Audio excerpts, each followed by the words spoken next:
অন্যের সম্পদ নিজের নামে কাগজপত্র করে দখল করার পরিণতি কি? খুবই গুরুত্বপূর্ণ একটি প্রশ্ন ভাইরা আমার। অন্যের সম্পদ নিজের জন্য দখল করা আর জাহান্নামের টিকিট বুকিং দেওয়া এক জিনিস।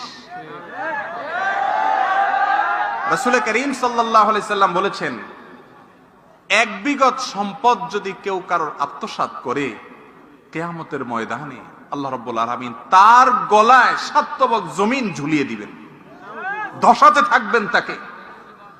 ভাইরা আমার, একটা গুনাহ করেন, আল্লাহর একটা নাফরমানি করেন, আল্লাহর একটা হুকুমকে লঙ্ঘন করেন, এত বড় রিস্ক নাই। মানুষের সম্পদ অন্যায়ভাবে আত্মসাৎ করলে যত বড় রিস্ক আছে, কারণ এটা বান্দার হক আল্লাহ নিজেও মাফ করবেন না।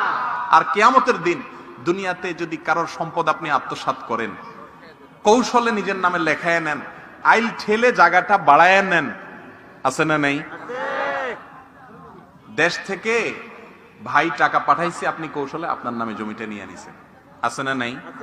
অনেক বাপ ছেলে কষ্ট করে টাকা পাঠাইছে, হ্যাঁ ছেলে ভিসা নেওয়ার সময় যে টাকা নিয়েছে সে টাকা আপনি অবশ্যই আদায় করে নিতে পারেন বাপ হিসাবে, যদি তাকে টাকা দিয়ে থাকেন, কিন্তু এরপরেও তার জীবনের সব কামাইয়ের টাকা দিয়ে আপনার নিজের নামে জমি কিনবেন আর সব ছেলে মেয়েরে ভাগ দিবেন, আছে না নাই? এগুলো হারাম।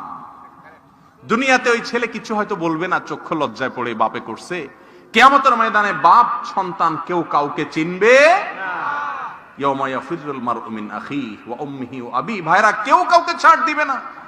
দুনিয়াতে যদি আমার সম্পদ কেউ আত্মসাৎ করে, আমার উপকার করছে, কারণ এর বিনিময়ে আখিরাতে অবশ্যই আল্লাহ তাআলা তার কাছ থেকে আমাকে আদায় করে দিবেন।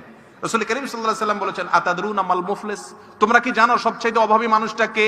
সাহাবায়ে কেরাম বললেন, আল মুফলিসু ফিনা মান লা দিরহাম লাহু ওয়া লা মাতা ইয়া রাসূলুল্লাহ। হে আল্লাহর রাসূল, আমাদের মধ্যে গরীব মানুষ বলা হয় ওই ব্যক্তিকে যার পয়সা কড়িও নাই, সহায় সম্পত্তি নাই। নবী সাল্লাল্লাহু আলাইহি ওয়াসাল্লাম বলেছেন, না, এটা তো সাময়িক সময়ের মুফলিস, সাময়িক সময়ের অভাবী। এর অভাব যে কোনো সময় দূর হয়ে এসে বড়লোক হয়ে যেতে পারে।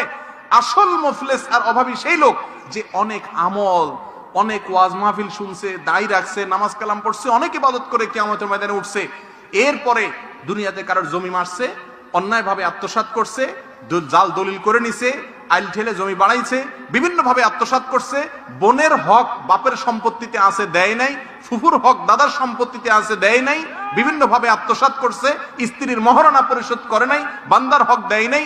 এই ব্যক্তিকে কিয়ামতের ময়দানে সমস্ত পাওনাদাররা হাজির হবে আর বলবে, চান্দু, দুনিয়াতে তো বহুত মাস্তানি করছো, গায়ের জোর ছিল, আজ আহকামুল হাকিমিনের সামনে কোনো কাহিনী চল